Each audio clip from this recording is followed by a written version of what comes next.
Hi!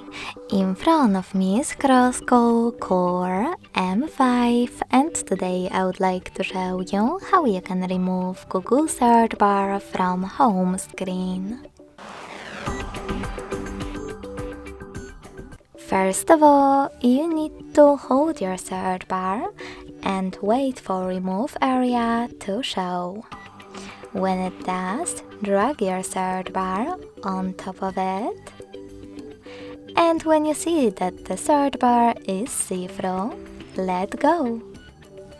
As you can see, after that, my Google search bar was successfully removed from home screen. Thanks so much for watching. If you enjoyed this video, don't forget to leave a like, comment, and subscribe. Bye!